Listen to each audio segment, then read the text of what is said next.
The stemware caught the candlelight as I balanced the tray against my hip, weaving through the Friday night crowd at Celestino. 5 months of working here had taught me to navigate the narrow spaces between tables without disturbing the expensive conversations happening around me. The restaurant hummed with the kind of energy that came from people who had money to burn and nowhere else they needed to be. I set down the wine glasses at table 12, murmured something polite about their entrees arriving shortly, and turned back toward the kitchen. That was when Jessica caught my arm, her grip urgent enough to make me pause mid-step. "He's here again," she whispered, her dark eyes darting toward the private section near the back. "Third time this week. Fourth, if you count last Friday." I didn't need to ask who. For the past 2 months, the man in the corner booth had become as much a fixture of my Friday nights as the ache in my lower back and the smell of garlic that clung to my uniform. Alessandro something. I'd never caught his last name, but I'd caught him watching me more times than I could count. So, I adjusted the empty tray, keeping my voice level. He tips well and doesn't complain. That's more than I can say for half the people here. Jessica's mouth curved into a knowing smirk. "Girl, he's not looking at you like a customer looks at a waitress. He's looking at you like nothing." I cut her off, already moving toward the kitchen. "Don't start with that. I'm not interested." The truth was more complicated than that.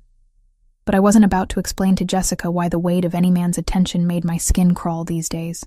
6 months since I'd fled my apartment in the middle of the night with nothing but a backpack and bruises hidden beneath my clothes. 6 months since Ryan. A month of couch surfing and panic attacks before I'd landed this job, this tiny studio apartment in a neighborhood that made my mother's warnings about New York seem quaint. I pushed through the swinging doors into controlled chaos. Marco, the head chef, was shouting in rapid Italian at one of the line cooks. Steam rose from pots that bubbled with sauces I could smell but never afford to taste. This was my world now. Small, contained, survivable. "Table 7 needs fresh bread," Marco called out when he saw me. "And VIP section wants you specifically. Table 16. My stomach dropped. Table 16. The corner booth. Him. "Can't Jessica take it? I've got 4 other tables." "He asked for you." Marco's tone left no room for argument. "Don't keep the man waiting, Cooper. He's important." I grabbed the breadbasket with hands that wanted to shake and forced them to steadiness. Important. Everyone at Celestino was important, at least in their own minds. The difference was that when Alessandro walked in, the entire staff stood straighter. Even Marco, who treated politicians and celebrities with equal disdain, showed deference to the man in the corner booth. The walk across the dining room felt longer than it should have. I kept my eyes on the breadbasket, on the crisp white tablecloth, on anything except the dark eyes I could feel tracking my approach. "Your bread, sir." I set the basket down with practiced efficiency, already turning to leave. "Wait." The single word froze me in place. His voice was quiet, almost gentle, but it carried weight. I turned back slowly, finally meeting his gaze. He was striking in a way that didn't photograph well, but commanded attention in person. Dark hair swept back from a face all sharp angles and shadows, with eyes so deep brown they appeared black in the candlelight. He wore a charcoal suit that probably cost more than 3 months of my rent, but he wore it like he'd forgotten he had it on. "Yes, sir? You've been working here 5 months." It wasn't a question, but I nodded anyway. "You're good at what you do. Efficient. Observant. You notice when someone's glass is empty before they realize it themselves." The compliment caught me off guard. Customers didn't notice things like that. They didn't notice me at all, which was exactly how I preferred it. "Thank you, sir. Is there something you need?" "Your name." "Haley."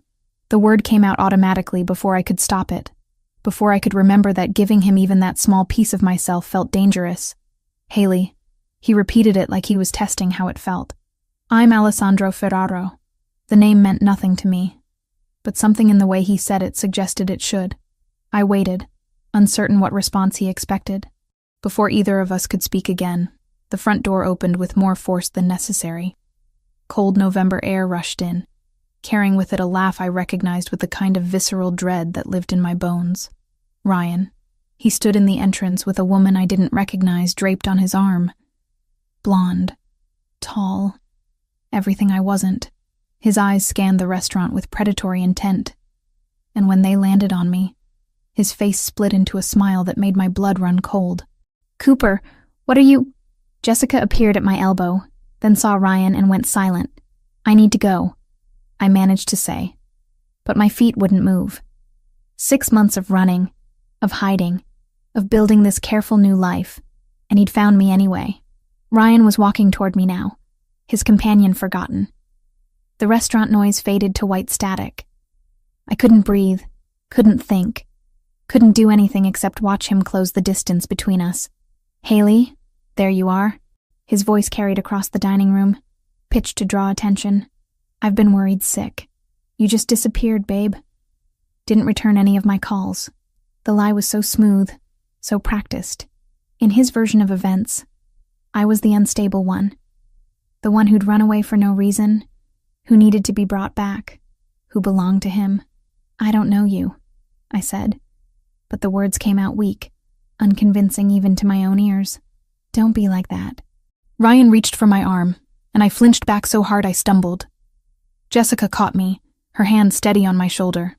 "Sir, if you don't have a reservation—" Marco had materialized from the kitchen, his chef's white still dusted with flour.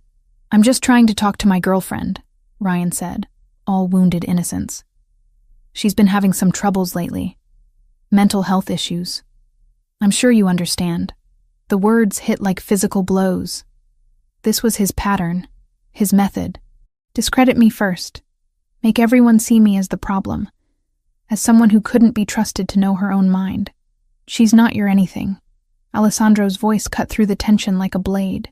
He hadn't raised his volume, but somehow everyone in the vicinity fell silent. "And you need to leave." Ryan's attention snapped to Alessandro, dismissal already forming on his face. Then something shifted in his expression. Recognition, or maybe just survival instinct. Whatever he saw in Alessandro made him take an involuntary step backward. "This is a private matter," Ryan tried, but the confidence had drained from his voice. "Nothing that happens in my establishment is private."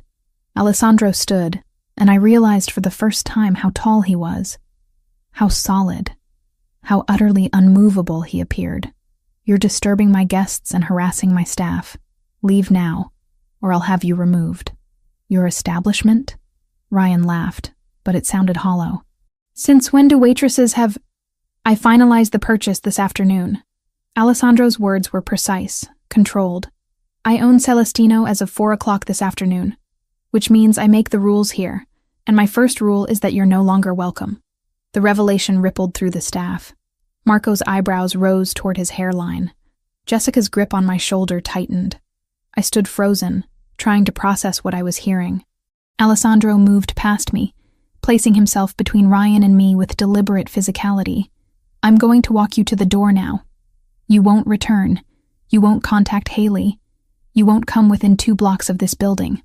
Are we clear?" Ryan's jaw worked as he calculated his options. His date had already disappeared, probably embarrassed by the scene. The other diners watched with the kind of fascinated horror people reserve for car accidents. "Crystal," Ryan finally spat. He turned his glare on me. "You always did need someone to fight your battles, didn't you?" Pathetic. The insult barely registered. I was too busy watching Alessandro guide Ryan toward the exit with a hand that never quite touched him, but somehow communicated absolute authority. The door closed behind them, and the restaurant exploded into whispered conversations. "Girl," Jessica's voice was awed. "What just happened?" I had no idea. Alessandro returned moments later, his expression unreadable. He walked directly to me, and every instinct I had screamed to run, to hide, to make myself small and invisible again. "Are you all right?" he asked quietly. I nodded because I didn't trust my voice. "That man will not trouble you again. You have my word." He glanced at Marco, who still hovered nearby. "Haley should take the rest of the evening off. Paid, obviously. She's had a shock." "I don't need—" I started, but Alessandro held up a hand. "Please." The single word carried neither command nor plea, just a simple request. "Let me do this much." Marco was already nodding, making shooing motions toward the back. Jessica took my arm, guiding me toward the staff room. I went numbly, my mind struggling to catch up with everything that had just happened. I changed out of my uniform in a daze. When I emerged, the restaurant had returned to its normal rhythm, as if the confrontation had been nothing more than a brief interruption. Only Alessandro remained in the hallway, leaning against the wall with his hands in his pockets. "I'll have my driver take you home," he said. "That's not necessary." The words came out sharper than I intended. "I can take the subway. It's nearly 11. The subway isn't safe at this hour. I do it every night." Something flickered across his face. "That ends tonight." The presumption in his voice sparked anger through the numbness. "You don't get to make that decision." "You're right." He straightened, pulling something from his pocket. A business card, heavy cream stock with just a phone number embossed in black. "But I hope you'll accept this, at least. If you need anything at all." I took the card because refusing seemed more difficult than accepting. Our fingers brushed in the exchange, and I jerked my hand back like I'd been burned. If he noticed my reaction, he didn't comment. "The offer of a ride stands. My driver is waiting outside. I'm fine walking." I clutched my bag against my chest like a shield. "But thank you for earlier with Ryan. You don't need to thank me for basic human decency, Haley." The way he said my name, careful and deliberate, made something warm and terrifying unfurl in my chest. I shoved it down ruthlessly. "Good night, Mr. Ferraro." "Alessandro," he corrected gently. "And good night." I left through the back entrance, my heart hammering against my ribs. The November air bit through my thin jacket as I hurried toward the subway entrance 3 blocks away. I made it half a block before I realized a black car was crawling along the curb behind me, maintaining a careful distance. His driver, following me home whether I'd agreed or not. I should have been angry, should have been terrified by the presumption, by yet another man deciding what was best for me without asking. Instead, as I descended into the subway station and the car finally drove away, all I felt was a confusing mixture of relief and something dangerously close to gratitude. I pulled the business card from my pocket as the train rattled through the tunnel. Just a phone number. No name, no company. Just a lifeline I hadn't asked for but couldn't quite bring myself to throw away. Monday morning arrived with the kind of gray light that made Manhattan look washed out and tired. I showed up for my shift at Celestino 15 minutes early, as always, expecting the usual routine of prep work and coffee strong enough to strip paint. What I didn't expect was Marco pulling me aside before I'd even clocked in. "Cooper, we need to talk." He gestured toward his cramped office behind the kitchen, his expression unreadable. My stomach dropped. This was it. Alessandro had reconsidered whatever impulse had made him defend me Friday night, and now I was losing the one stable thing in my carefully reconstructed life. I followed Marco into the office, my mind already calculating how many shifts I could afford to miss before my landlord started the eviction process. The answer was 0. "There's been a change in your employment status," Marco said, settling into his chair. He pulled out a folder, flipped it open. "Effective immediately. You're being promoted to assistant manager. Salary is here." He slid a paper across the desk. I stared at the number. Read it 3 times to make sure I wasn't hallucinating. It was triple what I'd been making. Triple. I don't understand. Owner's orders. Marco's mouth quirked. "Apparently you made an impression." The warmth that had flooded through me at seeing the salary curdled into something cold and sharp. "I didn't ask for this. Most people don't turn down a promotion, Cooper. Most people weren't offered one by a man who knows nothing about their work." I stood abruptly, the chair scraping against linoleum.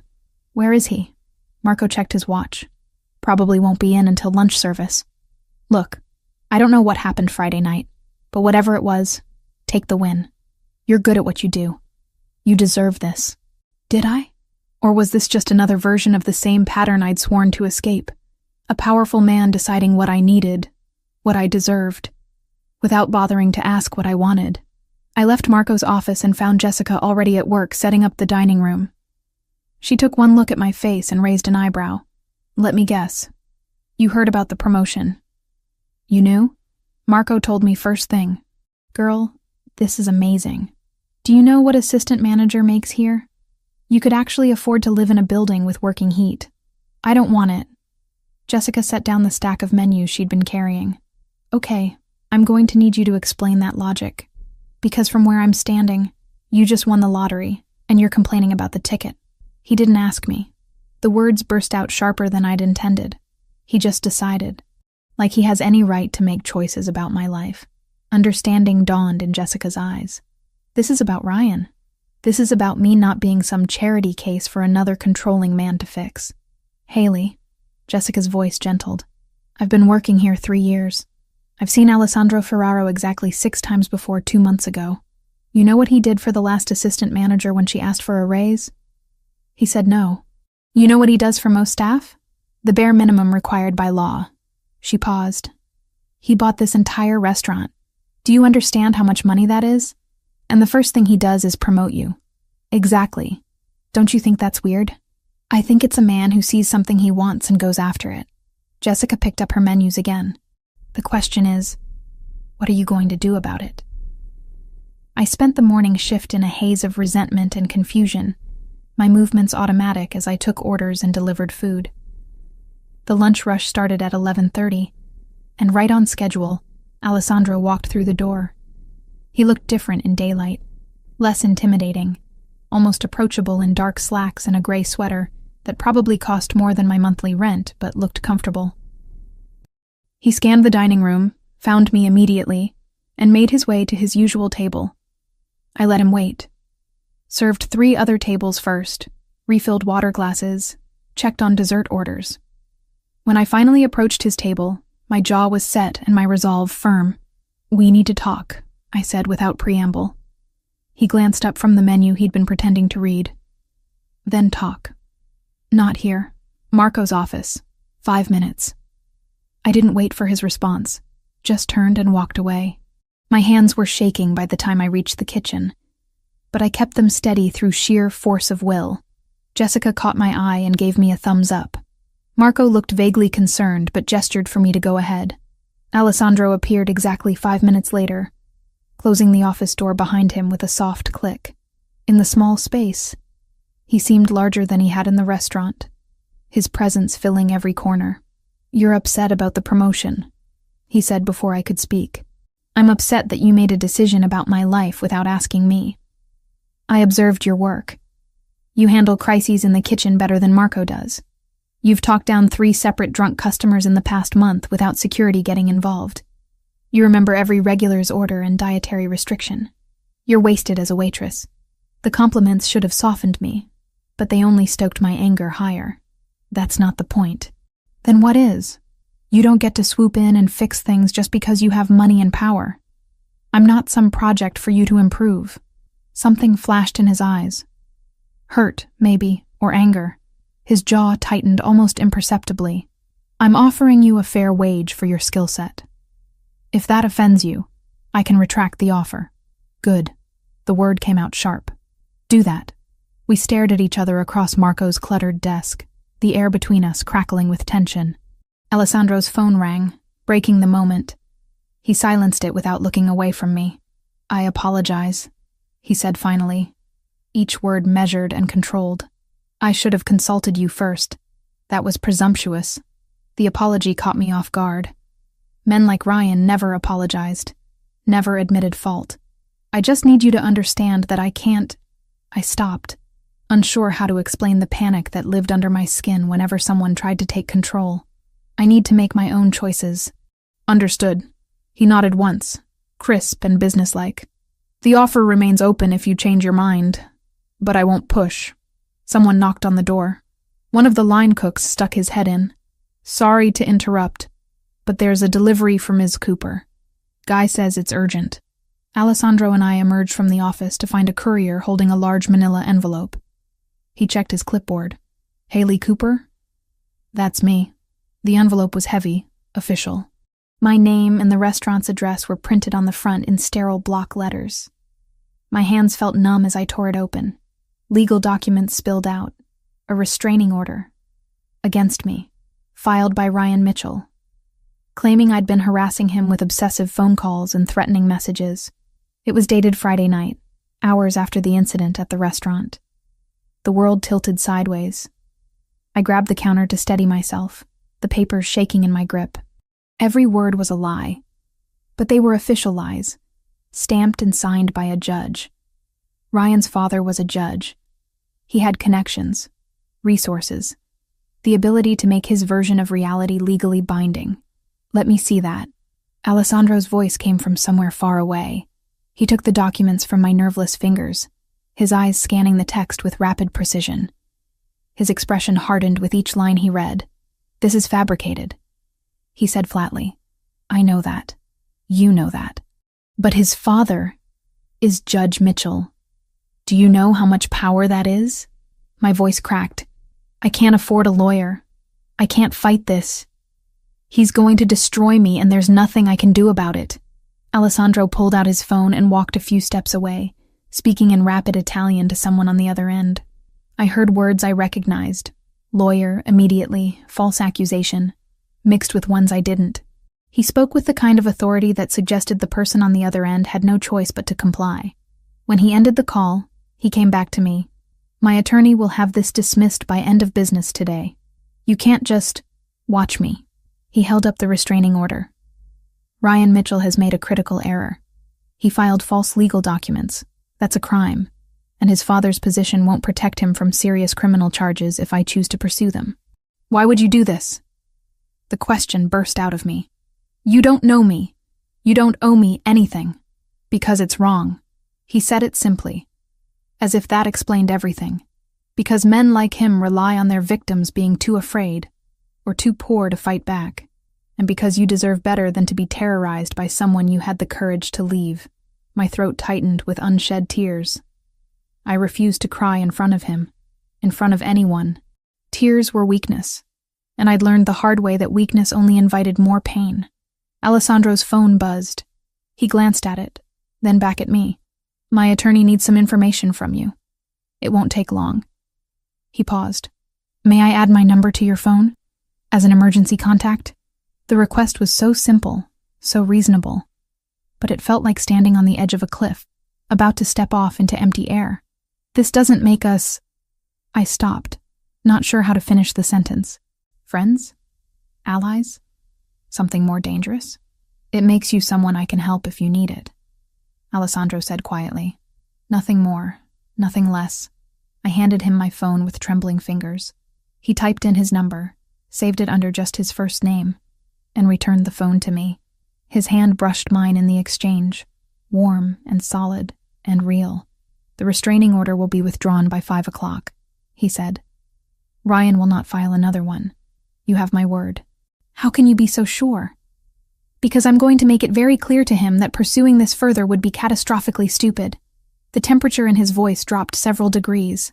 "I have information about his business dealings that would interest several federal agencies. He'll make the smart choice." The casual way he said it should have terrified me. This was a man who collected information like weapons, who could destroy someone's life with a phone call. Instead, I felt nothing but bone-deep relief. "Thank you," I whispered. Alessandro's expression softened fractionally. "Go take your lunch break. You've had a shock. When you come back, we can discuss the promotion like rational adults, if you're willing." I nodded, not trusting my voice. Jessica materialized at my elbow as Alessandro walked away, guiding me toward the staff room with gentle efficiency. "Okay, spill," she said once we were alone. "What just happened?" "I don't know." I sank onto the battered couch, my legs finally giving out. "He's going to make the restraining order disappear. Just like that. Like it's nothing." Jessica sat beside me, her expression uncharacteristically serious. "Haley, I need you to listen to me. Alessandro Ferraro isn't just some rich guy who owns restaurants. People are scared of him. Important people. You saw how Marco acted Friday night. What are you saying?" "I'm saying be careful. He's interested in you. That much is obvious. But men like him don't do anything without expecting something in return." Her words echoed my own fears, but they rang hollow against the memory of Alessandro's controlled fury when he'd read that restraining order. Against the gentle way he'd asked permission before adding his number to my phone. My phone buzzed. A text from an unknown number. "Restraining order withdrawn. Judge Mitchell has been formally walled off from anything involving you going forward. Ryan has been strongly encouraged to relocate out of state. You're safe now. A." I showed the message to Jessica. Her eyebrows rose toward her hairline. "Girl," she said slowly, "that man just made a legal problem disappear in under 2 hours. On a Monday. Do you understand how much power that takes?" I did. And it terrified me almost as much as it reassured me. My phone buzzed again. This time it was from Ryan's number. Just 3 words. "You'll regret this." My blood turned to ice. Alessandro had been wrong. Ryan wasn't smart enough to back down, wasn't rational enough to recognize when he was outmatched. He would keep coming, keep trying to hurt me, until one of us was destroyed. I forwarded the message to Alessandro without letting myself overthink it. His response came immediately. "Noted. Forwarding to my attorney. This constitutes harassment. Ryan is building his own legal grave." Then another message. "You're safe, Haley. I meant what I said." Jessica read the exchange over my shoulder and whistled low. "Okay. Maybe I was wrong. Maybe he's one of the good ones. There are no good ones," I said automatically, the words worn smooth by repetition. "Just ones who hide it better. Or maybe," Jessica said gently, "you're so used to men like Ryan that you can't recognize when someone actually gives a damn about you." I didn't have an answer for that. 2 weeks slipped by in a rhythm I hadn't expected to find comforting. Alessandro came to Celestino 4 times each week, always requesting a table in my section, always ordering the same dishes, always leaving before the restaurant closed. We spoke in careful pleasantries about the weather, the menu, nothing that ventured into personal territory. Jessica said it was the most restrained courtship she'd ever witnessed. I refused to call it courtship at all. The promotion sat between us like unexploded ordnance. I hadn't accepted it, but I hadn't formally declined either. Alessandro seemed content to let the question hang unanswered, which only made me more suspicious of his motives. Ryan had gone quiet. No messages, no surprise appearances, nothing. The restraining order had vanished from public record, as if it had never existed. Alessandro's attorney had sent me a brief email confirming everything was resolved, with a phone number to call if I needed anything else. I'd saved the number and tried not to think about how much that legal work must have cost. Friday night found me closing down my section, my lower back aching from 8 straight hours on my feet. Jessica had left an hour earlier, and most of the kitchen staff was finishing cleanup. I walked home through streets that had become familiar, my keys threaded between my fingers out of habit rather than genuine fear. The November cold had teeth tonight, biting through my jacket and making my breath fog in the streetlight. I climbed the 4 flights to my apartment, already mentally cataloging what I had in the fridge that could pass for dinner. Probably nothing. Maybe I'd just go straight to bed. My door was unlocked. I stopped on the landing, staring at the handle that sat slightly ajar. I never left it unlocked. Never. My hand moved to my pocket, fingers closing around my phone. But I didn't pull it out yet. Maybe I'd forgotten this morning. Maybe I was so tired that I'd walked out without checking. I pushed the door open slowly. The apartment was destroyed. Drawers pulled out and emptied onto the floor, couch cushions slashed, books swept from their shelf, my few possessions scattered like debris from an explosion.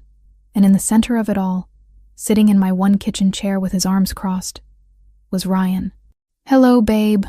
His voice was pleasant, conversational. "We need to talk." Every muscle in my body locked. Fight or flight screamed through my nervous system, but I couldn't do either. I could only stand frozen in the doorway, keys cutting into my palm.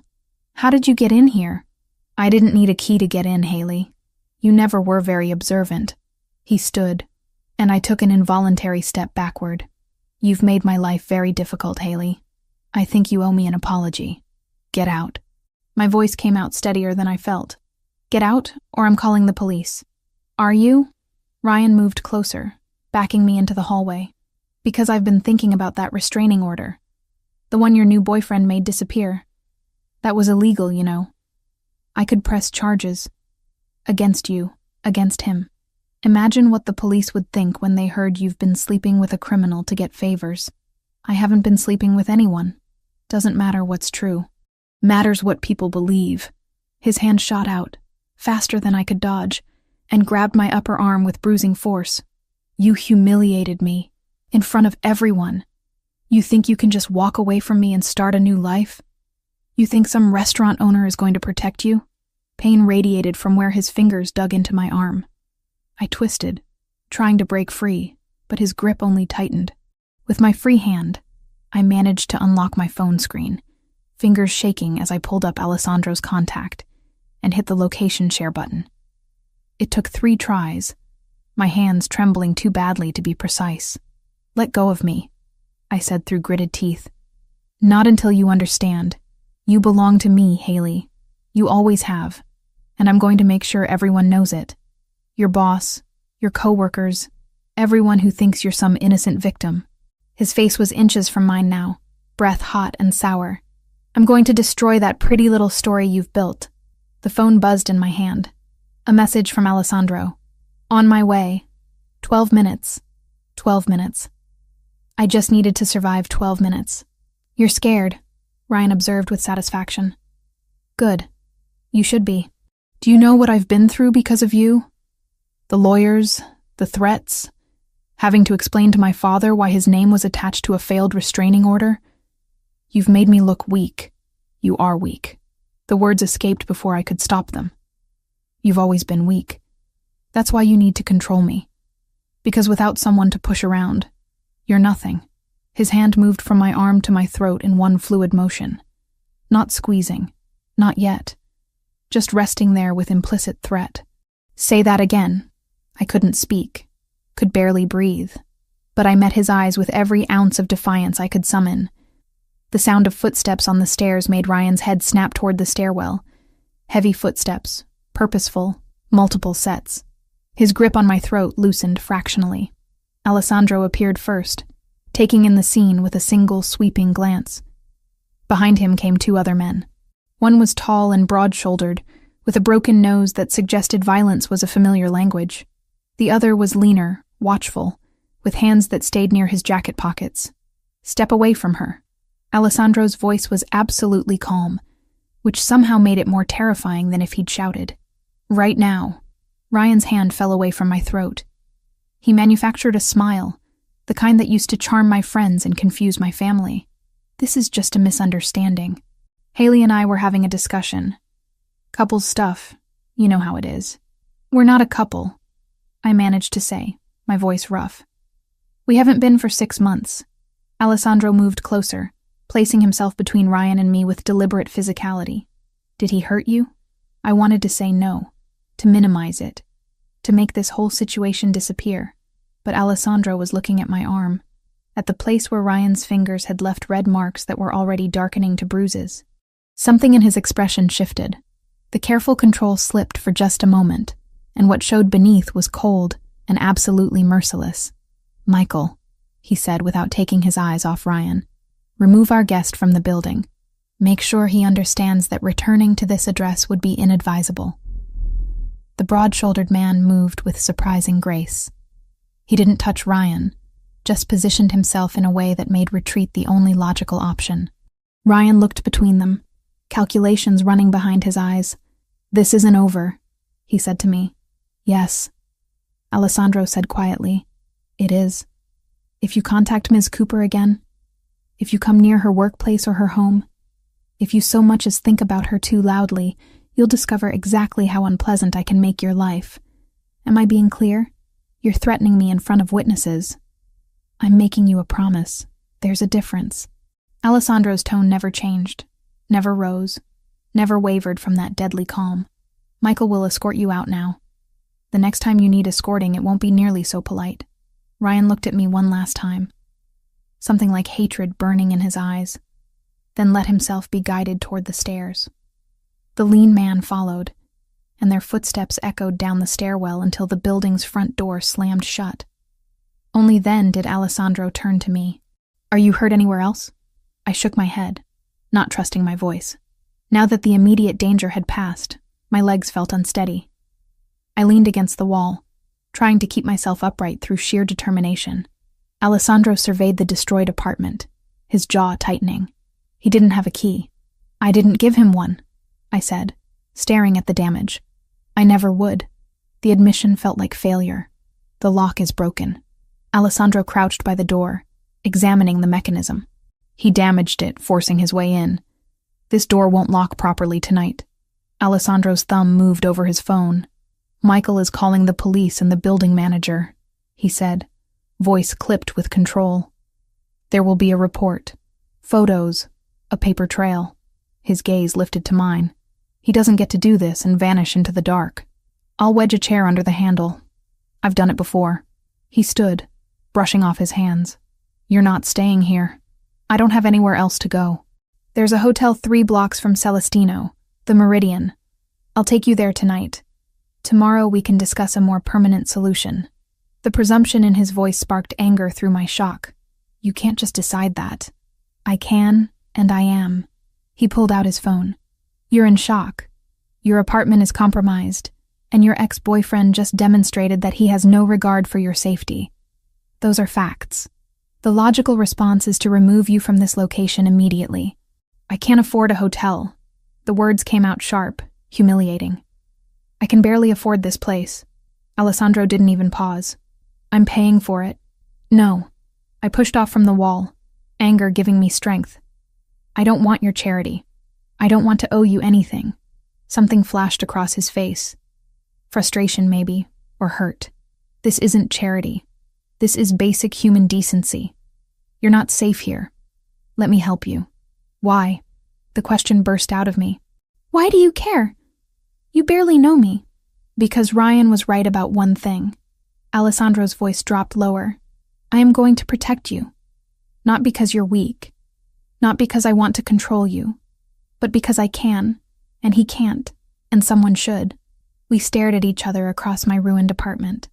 I could feel my resistance crumbling, worn down by fear and exhaustion, and the simple fact that he was right. I wasn't safe here. One night, I said finally. Just tonight. Tomorrow I'll figure something else out. Alessandro nodded. One night. I'll help you pack what you need.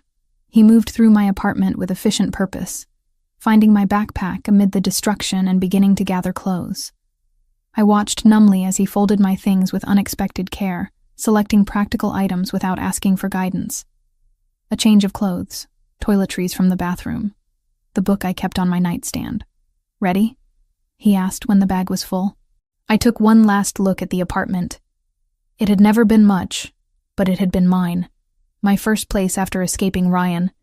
My first taste of real independence. Seeing it destroyed felt like watching a piece of my hard-won freedom crumble. Yes, I whispered.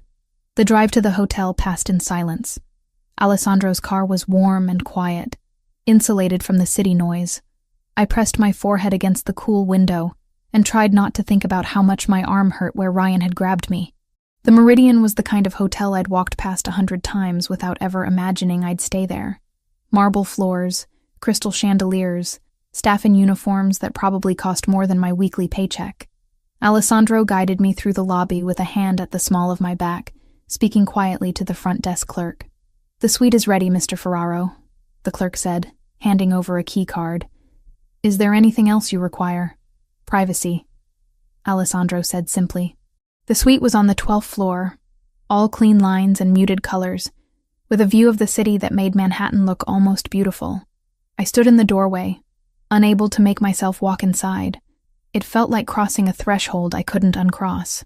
Haley, Alessandro's voice was gentle. You're safe here. No one knows you're in this building except me and the front desk, and they won't tell anyone. The door locks. The room is paid for. You can rest. Thank you. The words came out barely audible. I don't know what I would have done if you hadn't... Don't. He held up a hand. You don't need to thank me for doing what should be done. Get some sleep. We'll talk in the morning about next steps.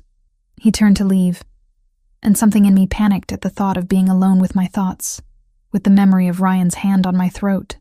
Alessandro. He stopped, looked back. Thank you anyway, even if you think I shouldn't say it. His expression softened in a way I'd never seen before. Good night, Haley. Lock the door behind me. I did, the deadbolt sliding home with a solid click that made me feel fractionally safer. Then I stood in the middle of the beautiful suite and finally let myself fall apart. Morning light filtered through the hotel curtains in shades of gold that seemed too gentle for how I felt. I'd spent most of the night staring at the ceiling, replaying Ryan's hand on my throat, the casual violence in his grip, the promise of worse to come. Sleep had come in fitful bursts around 4 a.m, leaving me groggy and disoriented when someone knocked on the suite door at 8. I checked the peephole before opening it. Alessandro stood in the hallway holding a cardboard tray with 2 coffee cups and a white paper bag that smelled like fresh pastries.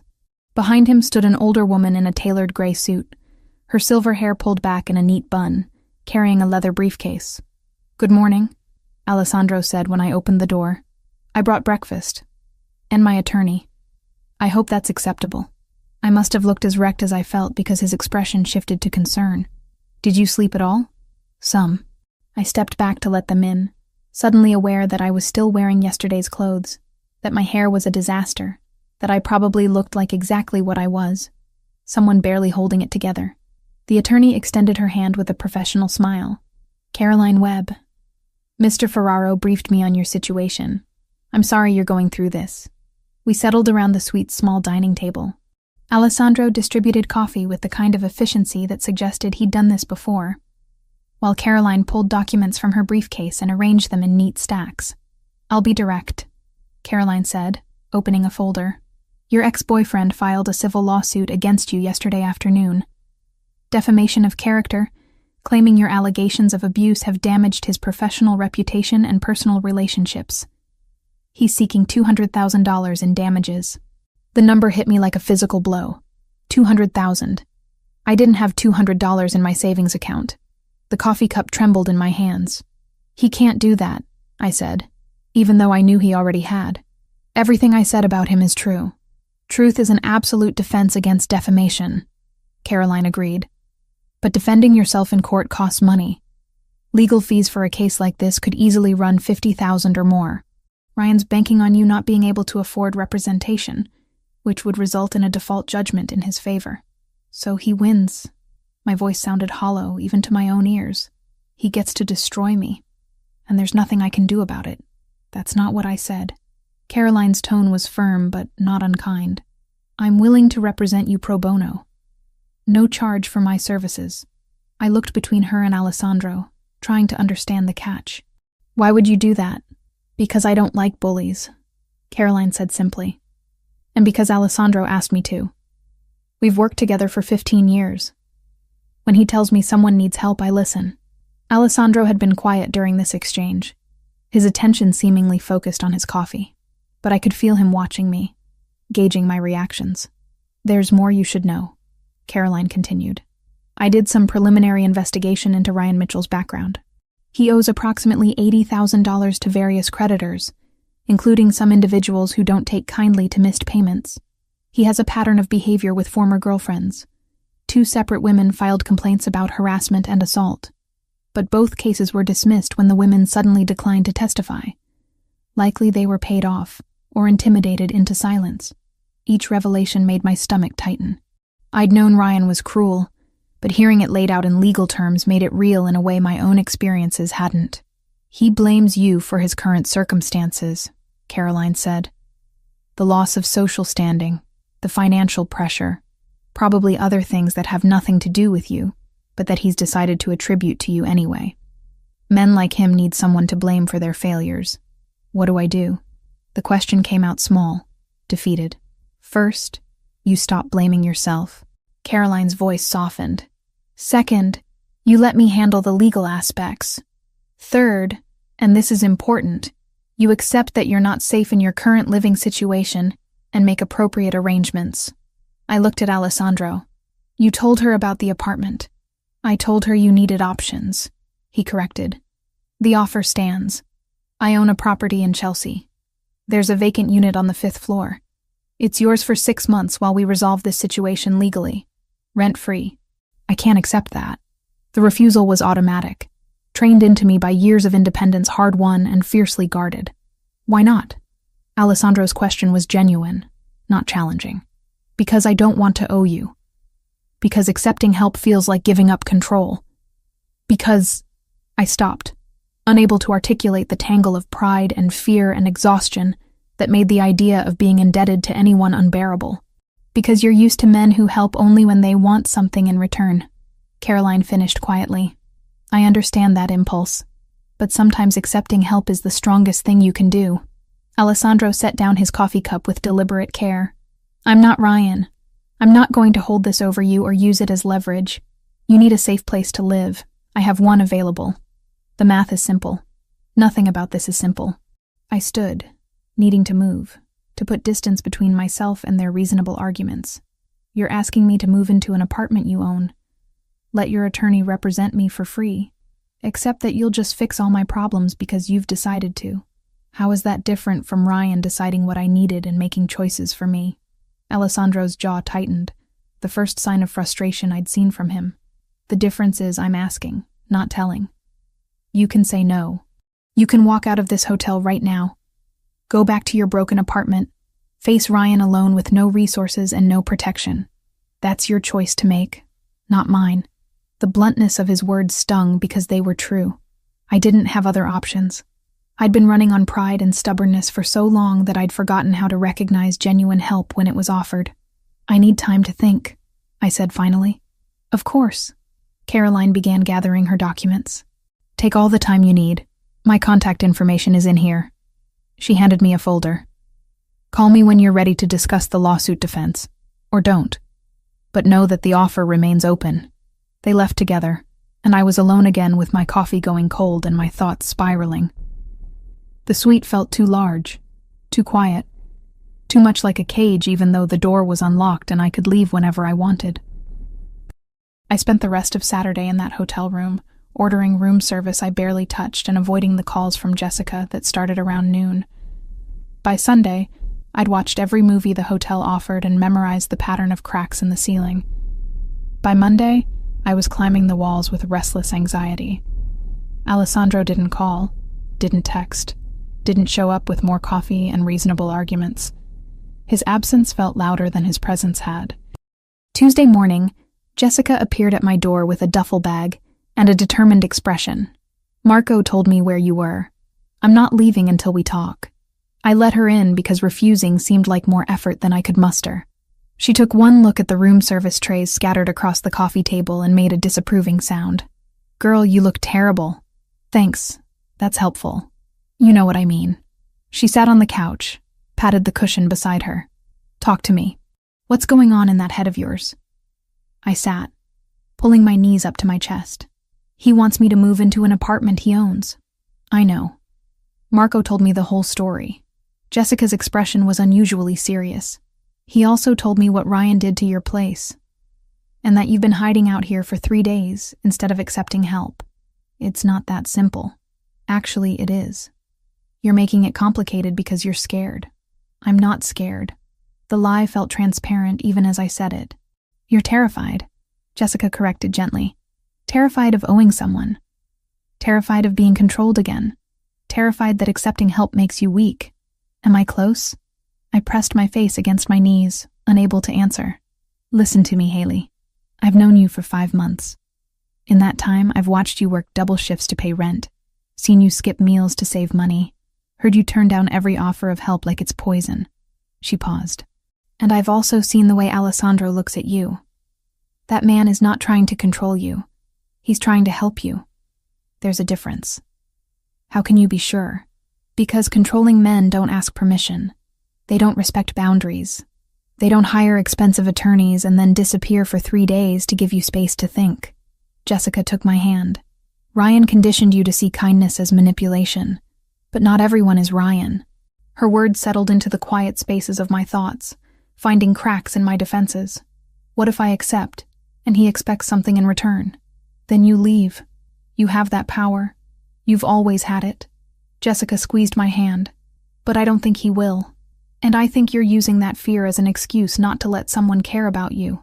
I wanted to argue, to defend my carefully constructed walls.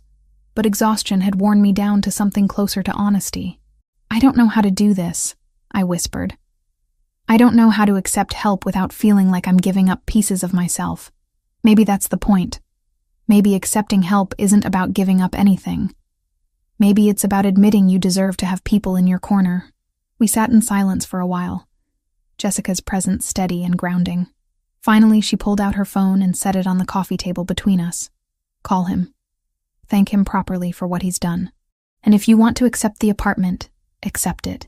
If you don't, tell him no, and we'll figure something else out together. But stop torturing yourself by sitting here alone. She left the phone and let herself out, giving me privacy I hadn't asked for but desperately needed. I stared at the phone for 20 minutes before I picked it up. Alessandro answered on the second ring. Haley, just my name, but I could hear the question in it. Are you all right? No, I admitted, but I will be, I think. What do you need? The question was so simple, so open. Not what he thought I needed, not what he'd decided was best. Just asking. I need to accept your help, I said, the words coming easier than I'd expected.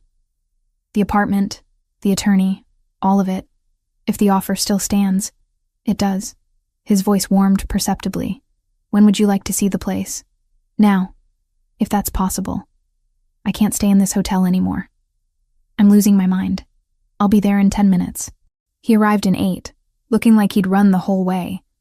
His hair was slightly disheveled, his jacket unbuttoned, and there was actual relief in his expression when he saw me. You're sure about this? He asked. No, but I'm doing it anyway. Something like respect flickered across his face. That's the bravest thing you could have said. The drive to Chelsea passed in comfortable silence. Alessandro didn't push me to talk, didn't ask questions, just let me exist in the quiet space of the car while the city rolled by outside. The building was beautiful in an understated way. Red brick with white trim, a small courtyard garden, security cameras discreet but visible. The lobby was clean and well-maintained without being ostentatious. 5th floor, Alessandro said, leading me to the elevator. Corner unit. It's been vacant for about 6 months. I had it cleaned and furnished last month. Just basic pieces, but you can add whatever you'd like. The apartment took my breath away. Hardwood floors, large windows that let in afternoon light, a kitchen with actual counter space, a bedroom that could fit more than just a bed. It was twice the size of my old place, 100 times nicer, and the rent would normally be completely beyond my means. The building has security, Alessandro was saying, walking me through the space. Cameras in the lobby and hallways, coded entry at the front door. The locks are new. I had them changed last week. You'll be the only one with a key. Last week, I repeated. You did this last week, before you knew if I'd accept. He had the grace to look slightly embarrassed. I wanted to be prepared if you said yes. That's incredibly presumptuous. Yes, he agreed. It is. I apologize. I walked to the windows, looking down at the street below. People hurried past, wrapped in scarves and winter coats, living their normal lives. From up here, the city looked manageable instead of overwhelming. Thank you, I said without turning around. For this. For the attorney. For showing up when I needed help. For respecting my space when I needed time. For all of it. I heard him move closer, stopping a careful distance behind me. You're welcome. For what it's worth, I don't do this lightly. Involving myself in someone's life. But something about you... He stopped, searching for words. You deserve to feel safe. Everyone does. But you especially. Why especially? Because you're still fighting. After everything he put you through, you're still standing. That takes strength most people don't have. I turned to face him. He was close enough that I could see the amber flecks in his dark eyes. The faint lines at the corners that suggested he didn't smile often, but sometimes did. I'm not as strong as you think I am. You're stronger. His voice was certain. Moving into this apartment doesn't make you weak or indebted or anything except smart. It makes you someone who recognizes when accepting help is the strategic choice. Strategic, I echoed, almost smiling. Is that what we're calling it? Would you prefer I call it what it is? Me wanting to make sure you're safe because the alternative is unacceptable? His expression turned serious. I sleep better knowing you're in a building with security cameras and working locks. Call it selfish if you want, but it's true. The admission hung between us, honest and vulnerable in a way I hadn't expected from him. I'll take it, I said. The apartment. For 6 months, like you offered. And I'll pay you back somehow, when this is all over. There's nothing to pay back. But if it makes you feel better to think of it as a loan, We can call it that. It does make me feel better. He nodded, understanding in his expression. Then it's a loan. Interest-free, due whenever you decide you're ready. The terms were ridiculous, the kind of loan no bank would ever offer, but I accepted them anyway because I needed the illusion of control even if we both knew it was exactly that. An illusion. When can I move in? Whenever you'd like. Today, if you want. I can have Michael help bring over whatever you need from your old apartment. The thought of going back to that destroyed space made my chest tighten. But I needed my things. The few possessions that mattered to me. Today would be good, I said, if it's not too much trouble. It's not. He pulled out his phone, sent a quick text. Michael will meet us there in 30 minutes. We'll get what you need, bring it back here, and you can start settling in. Just like that. Just like that, he confirmed. It seemed impossible that my life could shift so dramatically in the span of a single conversation. But when we left the apartment an hour later with Michael's help to retrieve my belongings, I felt something I hadn't felt in months. Hope. Maybe Jessica was right. Maybe accepting help wasn't weakness. Maybe it was the first step toward building something that actually felt like home. 3 weeks in the Chelsea apartment had done something I hadn't expected. It had given me back my ability to sleep through the night. The building was quiet, in a way my old place never had been, insulated from street noise by good windows and actual insulation. My neighbors were professionals who nodded politely in the hallway, but respected boundaries. The security cameras in the lobby made me feel protected instead of watched. Jessica noticed the difference immediately when I showed up for my shift on a Wednesday morning. "You look human again," she said, adjusting the silverware on table 6. "Like, actually rested. It's weird seeing you without those dark circles. Turns out having working locks and heat that doesn't quit at 2 a.m. makes a difference." I finished folding napkins into the precise triangles Marco insisted on. "Who knew?" "I knew. I've been telling you for months that your old place was a dump." She paused, studying me more carefully. "He's still coming around?" She didn't need to specify who. Alessandro had maintained his pattern of dining at Celestino 4 times a week, always ordering the same dishes, always leaving before closing. But something had shifted in the past 3 weeks. He'd stopped by the apartment twice to check the security system, once to replace the smoke detector batteries I hadn't known needed replacing, another time to show me how to use the building's emergency protocols. Each visit had been brief, professional, respectful of my space. "He checks in," I said carefully. "Make sure everything's working properly." "Uh-huh." Jessica's expression suggested she knew there was more to the story than I was saying. "And you're okay with that? The checking in?" I thought about how to answer honestly. A month ago, the idea of anyone having that kind of access to my life would have sent me into a panic. Now, knowing Alessandro was paying attention to things like smoke detectors and door locks made me feel cared for in a way I wasn't ready to examine too closely. "I'm okay with it," I said finally. "He's not intrusive. He's just protective," Jessica finished. "The man is protective of you. And you're starting to like it." "I didn't say that. You didn't have to. It's all over your face." She grinned. "For what it's worth, I think it's good. You deserve someone who gives a damn." The dinner rush that night was particularly intense. A corporate party had booked half the dining room, and they wanted everything immediately and perfectly. I spent 3 hours running between the kitchen and tables, managing complaints about minor imperfections and soothing egos bruised by having to wait for their food. Alessandro arrived at 8, settling into his usual corner table with a book I couldn't see the title of. I brought him water without being asked, already anticipating his order. "Busy tonight," he observed, glancing at the corporate crowd that was getting progressively louder with each round of wine. "They're celebrating closing some deal. They'll be here until we kick them out." I pulled out my order pad. "The usual?" "Please." He closed his book, giving me his full attention in that way he had that made me feel like the only person in the room. "How's the apartment? Any issues?" "It's perfect, really. You don't need to keep checking. I'll decide what I need to check." There was no heat in the words, just statement of fact. The heat is adequate. The hot water pressure is good. Everything is more than adequate. It's the nicest place I've ever lived. I meant it as simple truth, but something in his expression softened at the admission. Good. That's good. I was about to head to the kitchen with his order when the sound reached us. Sharp, unmistakable. 3 cracks in rapid succession that made everyone in the restaurant freeze. Gunshots. Close. Too close. Alessandro was on his feet instantly, phone already to his ear. Michael. Status. He listened for 3 seconds.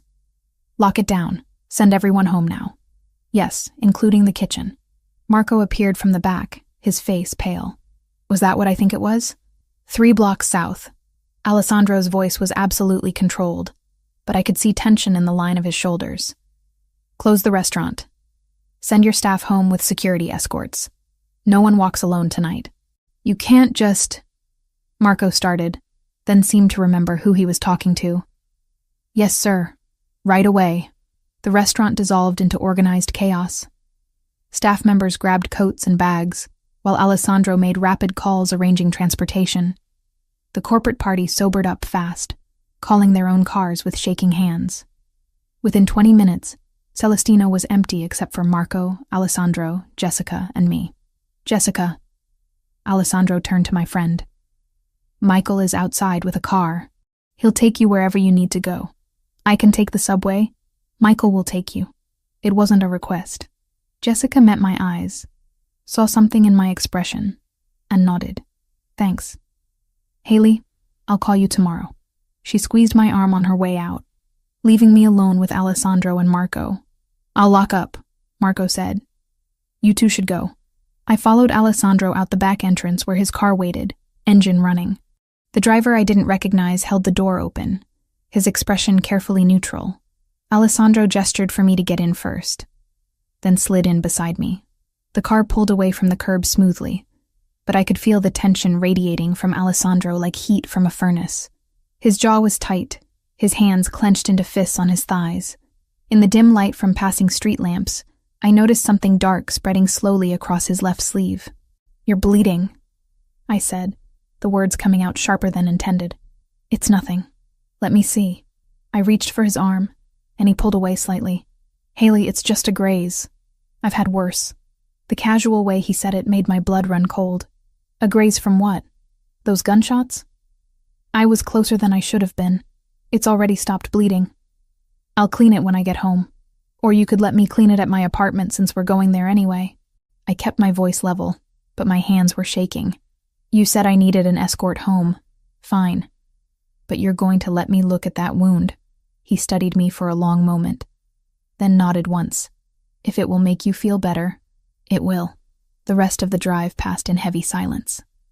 When we reached my building, Alessandro dismissed his driver with instructions to return in an hour.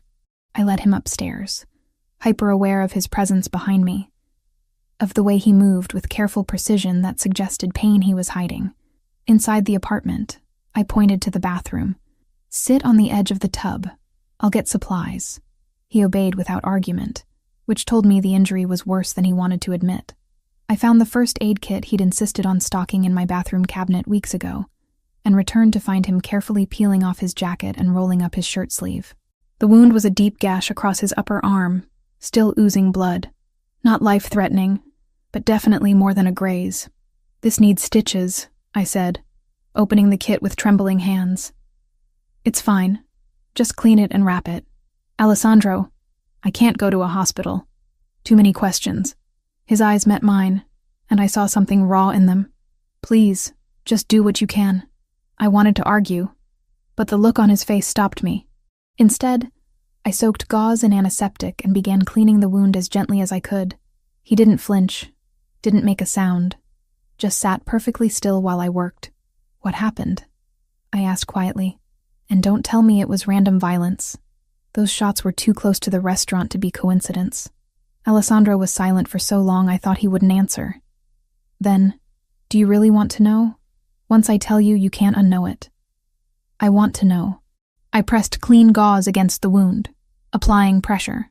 I think I deserve to know why someone shot at you close enough that I heard it. He took a breath, let it out slowly.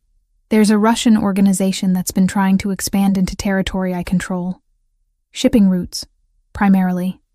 We've been negotiating, but talks broke down last week when they realized I wasn't going to concede the ports. Tonight was their way of sending a message. What kind of message? That they know about you. His voice went flat. They've been watching the restaurant. They know you work there. They know you live in a building I own. They're trying to figure out if you're valuable enough to me to be used as leverage. The gauze in my hands went still. Used as leverage for what? To make me give them what they want. Territory, money, concessions. They think if they threaten you, I'll fold. He looked up at me, his expression harder than I'd ever seen it. They're not entirely wrong. The implication settled over me like cold water. This is about me. They shot at you because of me. No. His hand caught mine, stopping my movements.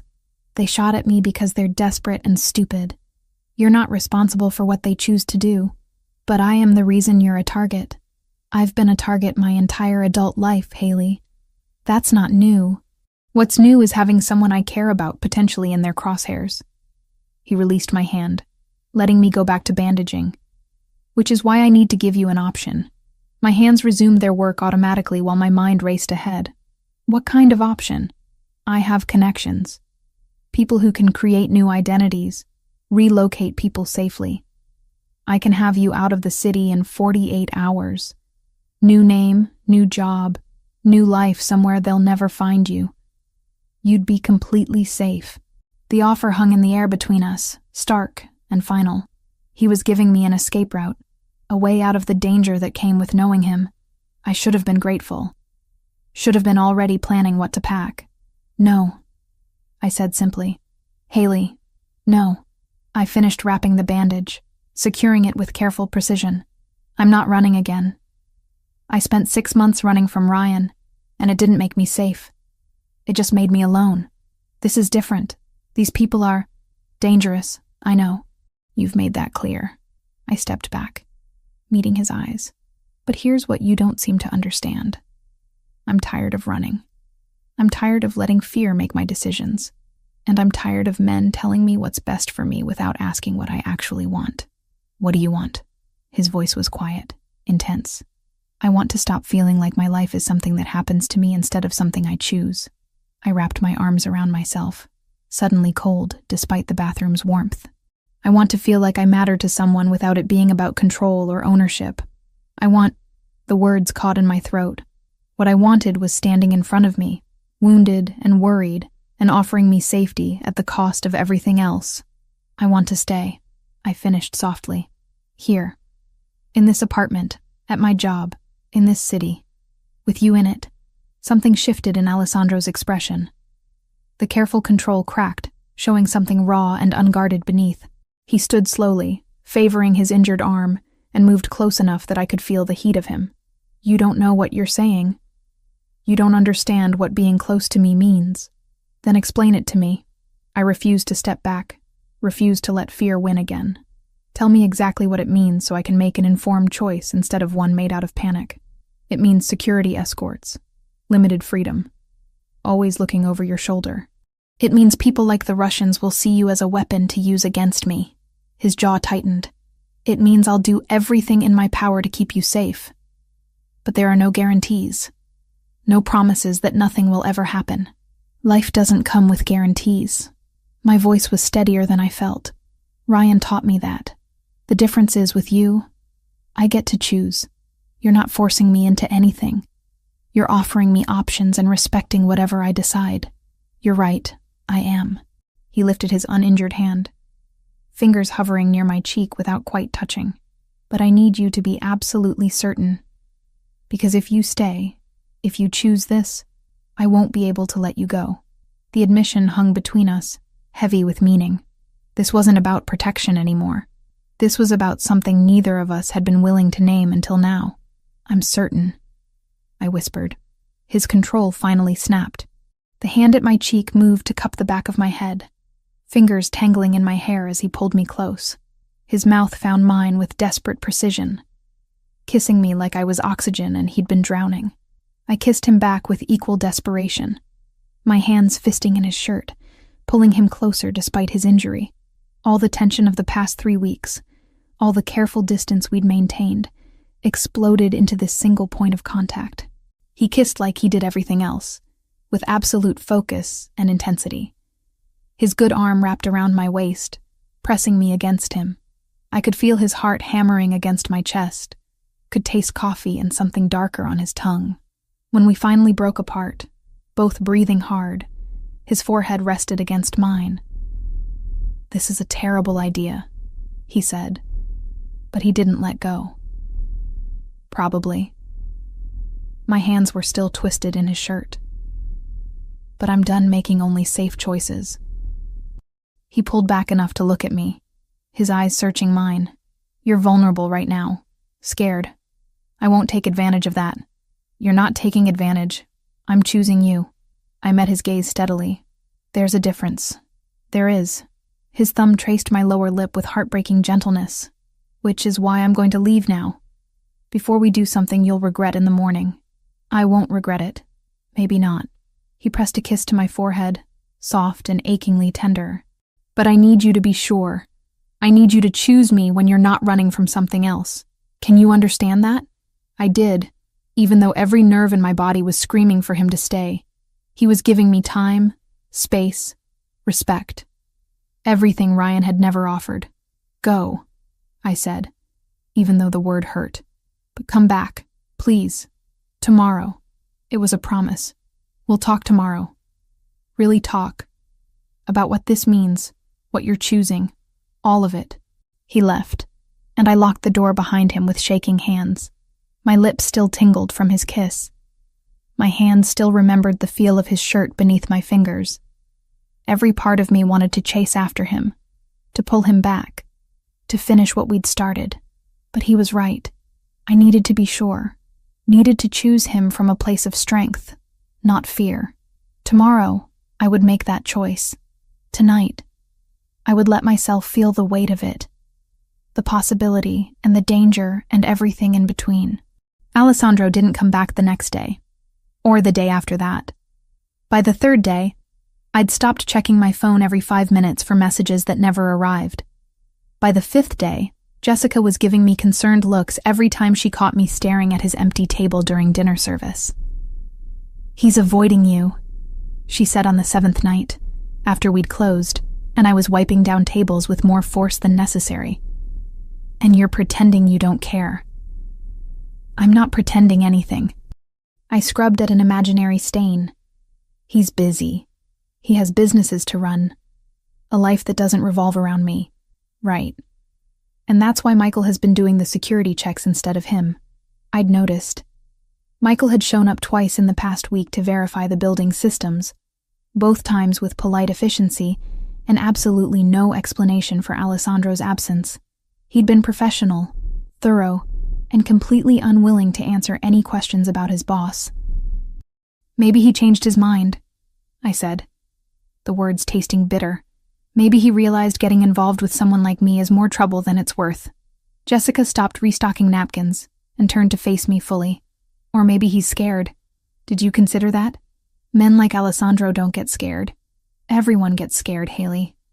Especially when they care about something enough to lose it." She paused, studying my face.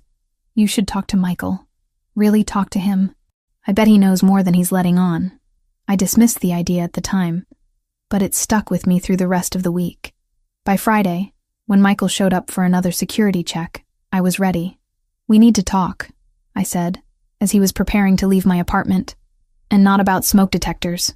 Michael paused, his hand on the door handle. He was a big man, easily 6'3", with shoulders that suggested he'd been hired more for intimidation than conversation. But his eyes were kind beneath the professional mask. "About Alessandro," I continued when he didn't respond. "About why he's avoiding me. That's not my place to discuss, Ms. Cooper." I kissed him. He kissed me back. Then he disappeared. I think that makes it at least partially my place. I crossed my arms, trying to project confidence I didn't feel. "Please, I need to understand what I did wrong." Something shifted in Michael's expression. He closed the door and moved back into the apartment, leaning against the counter with a sigh. "You didn't do anything wrong," he said finally. "Alessandro is protecting you. From himself. That doesn't make sense." "It does, if you know his history." Michael hesitated. clearly weighing how much to reveal. He had a sister, younger. Her name was Sophia. The past tense made my stomach clench. What happened to her? She fell in love with someone in the organization. Not Alessandro's operation, he wouldn't have allowed it, but a rival family. The man claimed he'd leave that life for her. Alessandro tried to stop it, but Sophia was stubborn. She thought love would be enough. Michael's jaw tightened. 4 years ago, there was a dispute over territory. Sophia was caught in crossfire at a restaurant. Wrong place, wrong time. She died in Alessandro's arms. The image hit me like a physical blow. I thought about Alessandro's careful control, his insistence on my safety, the way he'd offered me an escape route instead of asking me to stay. He swore after that he'd never put someone he cared about in danger again. Michael continued. Never let anyone close enough to be used as leverage. And then you showed up, and he couldn't help himself. He's been watching you for months, trying to convince himself to walk away, but he can't. And that terrifies him. So he's avoiding me because he cares about me? The irony was almost painful. He's avoiding you because last week's shooting made him realize you're already in danger just by knowing him. And he can't bear the thought of you ending up like Sophia. Michael straightened. That's why I'm telling you this, Ms. Cooper. If you're going to pursue this, you need to understand what you're asking him to overcome. It's not just about danger. It's about 4 years of grief and guilt. After Michael left, I sat on my couch for an hour, processing everything he'd told me. Alessandro wasn't avoiding me because he'd changed his mind. He was avoiding me because he was terrified of losing me the way he'd lost his sister. I pulled out my phone and sent a text to Michael. What's Alessandro's office address? The response came immediately, along with a warning. He won't be happy, I told you. I'll take that risk. The address led me to a building in the financial district, all glass and steel and the kind of anonymous corporate presence that didn't draw attention. I talked my way past building security by claiming I had a delivery, then took the elevator to the 15th floor. Alessandro's office was at the end of a quiet hallway. Through the frosted glass door, I could see his silhouette at a desk, phone pressed to his ear. I knocked before I could lose my nerve. The conversation stopped mid-sentence. I'll call you back, he said. And moments later, the door opened. He looked exhausted. Shadows under his eyes suggested he'd been sleeping as poorly as I had. His shirt was wrinkled, tie loosened, and there was coffee staining his cuff. When he saw me, something like pain flashed across his face. Haley, what are you doing here? Michael told me about Sophia. I pushed past him into the office before he could close the door. About what happened to her. About why you've been avoiding me. Alessandro's expression closed off immediately. Michael had no right. He had every right. Someone needed to tell me the truth instead of letting me think you'd just decided I wasn't worth the trouble. I turned to face him. Anger and hurt and understanding all tangled together. You can't protect me from everything, Alessandro. And you can't make my choices for me. I watched my sister die because she chose to be with someone in this life, he said, his voice raw. I held her while she bled out on a restaurant floor. Do you understand what that means? What it did to me? I understand that it was tragic and unfair, and not your fault. I took a step closer, but I'm not Sophia. And you're not the person who killed her. You can't punish yourself forever for something you couldn't control. I can keep you safe by staying away from you. No, you can't. The Russians already know about me. They already see me as leverage. Staying away won't change that. It'll just make me face it alone instead of with you. I moved closer still, until I was near enough to see the gold flecks in his dark eyes. I'm choosing this, Alessandro. Knowing the risks, understanding the danger, fully aware of what happened to your sister, I'm choosing you anyway. His control was fracturing. I could see it in the tension of his shoulders, the way his hands clenched at his sides. You don't know what you're asking. Then tell me. Tell me exactly what I'm asking for so I can prove I understand. You're asking me to let you into a world where violence is currency and loyalty is survival. You're asking me to care about you knowing that caring makes you a target. You're asking me to trust that I can keep you safe when I couldn't keep my own sister safe. His voice cracked on the last word. I can't lose someone else. I can't. You won't. I closed the final distance between us, placing my hands on his chest, where I could feel his heart racing. Because I'm not going anywhere. Not because you're protecting me, but because I'm strong enough to stand beside you. There's a difference.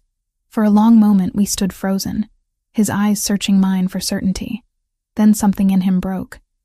His arms came around me, pulling me close with desperate intensity. I can't stay away from you, he said against my hair. I've tried. These past 7 days have been torture. Then stop trying. I pulled back enough to look at him. Stop protecting me from yourself and let me in. Really in. All the way. His mouth found mine in answer, the kiss deeper and more certain than the one we'd shared in my bathroom. This wasn't desperation or fear. This was choice. His hands framed my face like I was something precious, and I kissed him back with everything I had. When we finally broke apart, both breathing hard, he rested his forehead against mine. No more avoiding, he said. No more pretending I can walk away. But you need to promise me something. What? If it gets too dangerous, if I tell you to run, you run. No arguments, no hesitation. You trust me enough to do that. I promise.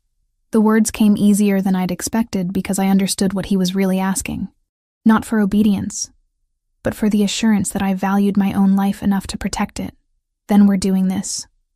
He pulled back, his expression still serious but lighter somehow.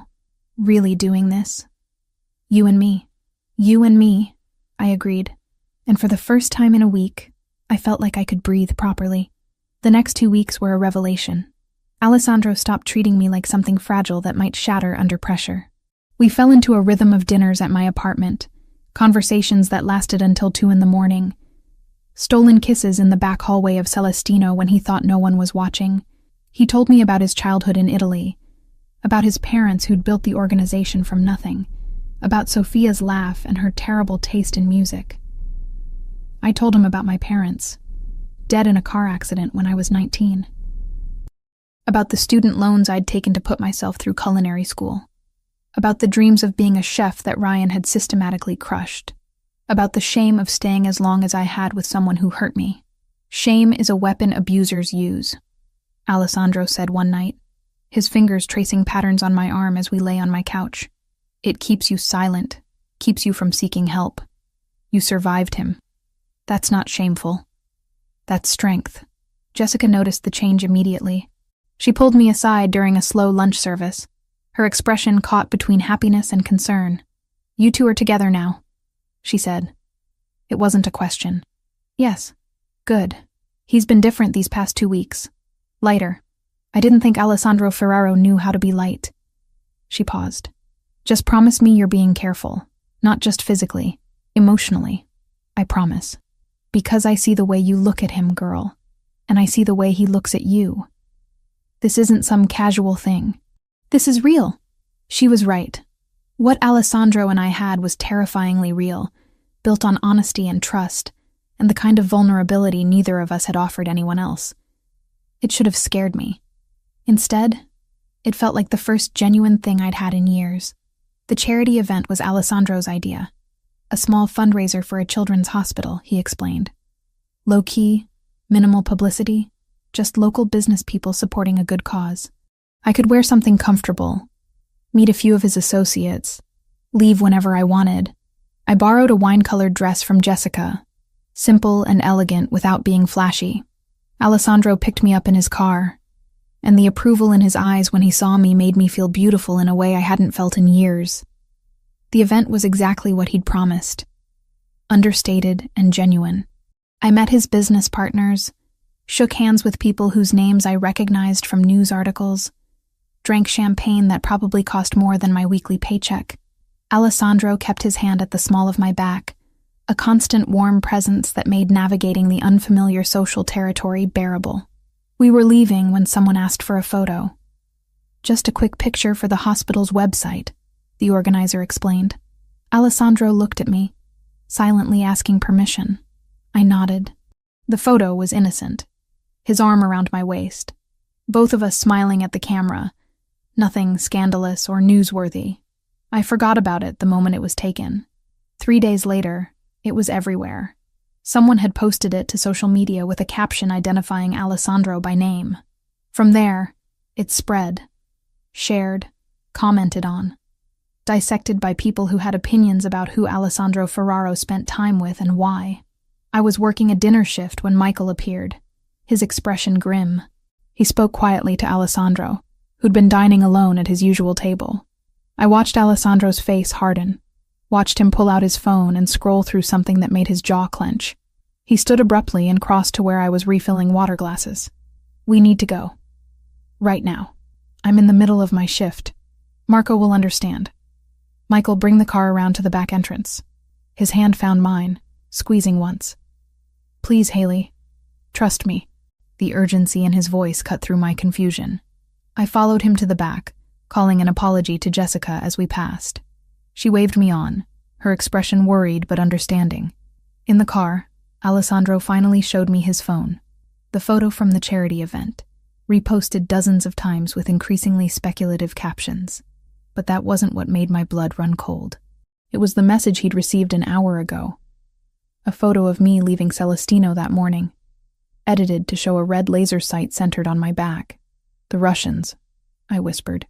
"They're escalating, making it clear they know exactly where to find you." His voice was controlled, but I could hear the fury beneath it. "I'm pulling you from the restaurant effective immediately. You're not to go anywhere without security. Anywhere at all. For how long? Until I eliminate the threat." He met my eyes. "I know you want autonomy. I know you hate feeling controlled. But this is non-negotiable. Your safety comes first." I wanted to argue, wanted to insist I could still live my life despite their threats. But the image of that laser sight kept flashing through my mind. "Okay," I said quietly. "What do you need me to do?" Relief washed over his features. "Stay at the apartment. Michael will be stationed in the building. Jessica can visit, but only after being cleared by security. I'm handling the Russian problem personally." "How?" His expression went cold. "You don't want to know." He was probably right. But as we drove through the city toward my apartment, past people living normal lives without death threats and organized crime, I wondered what exactly I'd chosen. Not just Alessandro, but everything that came with him. When we reached the building, Alessandro walked me up himself. At my door, he pulled me close, holding me like he was afraid to let go. "This will be over soon," he promised, "and then we can have something that looks like normal." "I don't think we're built for normal," I said, but I held him just as tightly. After he left, I called Jessica. She answered on the first ring. "I heard what happened," she said immediately. "Marco told everyone. Are you okay?" "I'm safe. Scared, but safe." I sank onto the couch, exhaustion catching up with me. "Jessica, I don't know if I can do this. Living in fear, having security escorts, knowing there are people who want to hurt me just because of who I care about. Then you know how he feels every single day," she said gently. "Welcome to loving someone whose life comes with complications." The word hung between us. Love. I hadn't said it yet, hadn't let myself think it. But Jessica was right. This was what love looked like in Alessandro's world. Fierce and protective and terrifying. "I'll come by tomorrow," Jessica promised. "Bring food and terrible movies. We'll get through this." After we hung up, I sat alone in my apartment, doors locked and security systems armed, and thought about choices. I'd chosen Alessandro knowing the risks. Now I had to prove I was strong enough to live with those consequences.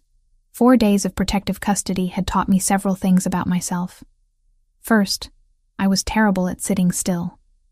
Second, daytime television was designed to slowly erode human intelligence.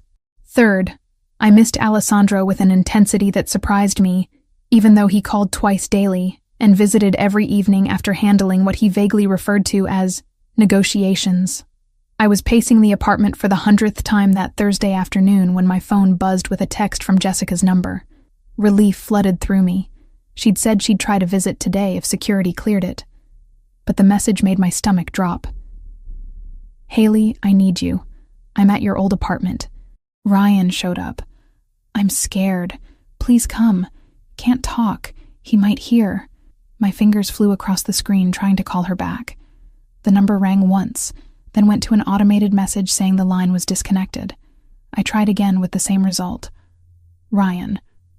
At my old apartment." with Jessica trapped there somehow. My mind raced through scenarios. None of them good. Jessica must have gone to retrieve something I'd left behind. And Ryan had been waiting. He knew we were friends. He'd use her to get to me. I grabbed my coat and keys, my hands shaking so badly I dropped them twice.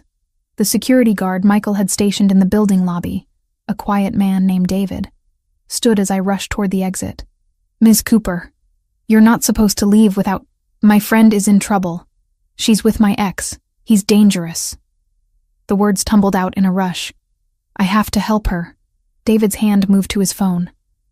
"Let me call Michael first. We can send someone." "There's no time. She texted 5 minutes ago. If Ryan realizes she contacted me—" I didn't finish the sentence. Couldn't articulate the worst-case scenarios spinning through my mind. "Ms. Cooper, my orders are clear. You don't leave this building without proper security escort." "Then come with me." I was already pushing past him toward the door. "But I'm going whether you follow or not." He reached for my arm, but I was faster, fueled by panic and the desperate need to help Jessica the way she'd helped me. I burst through the front entrance and into the street, already scanning for